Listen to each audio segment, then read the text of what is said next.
ইতিহাসের কোনো গণ অভ্যুত্থানই ডিসিপ্লিনের মধ্যে হয়নি। গণভবন ও ৩২ নম্বরে অরাজকতা প্রসঙ্গে স্বরাষ্ট্র উপদেষ্টা। পদত্যাগের পর শেখ হাসিনা দেশ ছেড়ে চলে গেছেন এমন খবর পাওয়া মাত্র তার বাসভবন গণভবনে ঢল নামে মানুষের। যে যা পারে নিয়ে যায়, এ নিয়ে সামাজিক যোগাযোগ মাধ্যমগুলোতে তুমুল ঝড় ওঠে। ব্যাপক সমালোচনার মুখে আবার অনেকে ফেরত দেয় অনেক জিনিস। আজ রোববার স্বরাষ্ট্র উপদেষ্টাকে সাংবাদিকরা এ নিয়ে প্রশ্ন করলে জবাবে brigadier general M Sakhawat Hossain বলেন, যে কোনো ধ্বংস কাম্য নয়, এগুলো রাষ্ট্রীয় সম্পদ, ব্যক্তিগত সম্পদ নয়। এটা যারা করেছে আমি নিন্দা করি। আমি আশা করব স্টুডেন্টরা যারা এখনো রাস্তায় আছে তারা এটা আর করতে দেবে না।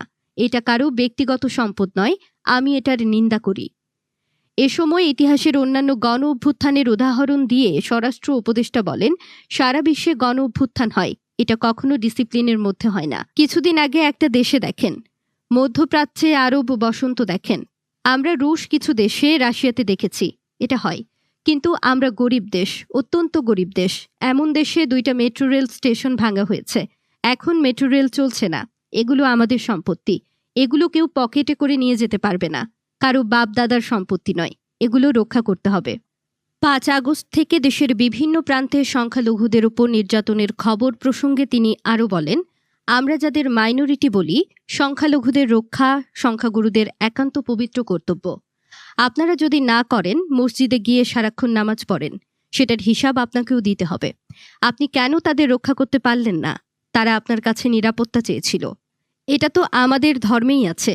মাইনরিটি ভাইদের কাছে মাফ চাই, কারণ একটা বিশৃঙ্খলার ভেতর দিয়ে আমরা এখনো যাচ্ছি। কিছু কিছু জায়গায় আমি শুনেছি সোসাইটি প্রোটেক্ট করছে। আমি ক্ষমা চাচ্ছি।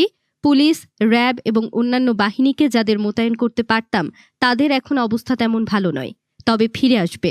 আমি বৃহত্তর জনগোষ্ঠীকে বলবো, তারা তো আপনাদের ভাই, একসাথে বড় হয়েছেন, খাওয়া দাওয়া করেছেন, তাদের রক্ষা করুন। যে কোনো নিপীড়িতকে রক্ষা করবেন। নিউজ ডেস্ক, আজ বার্তা, ঢাকা।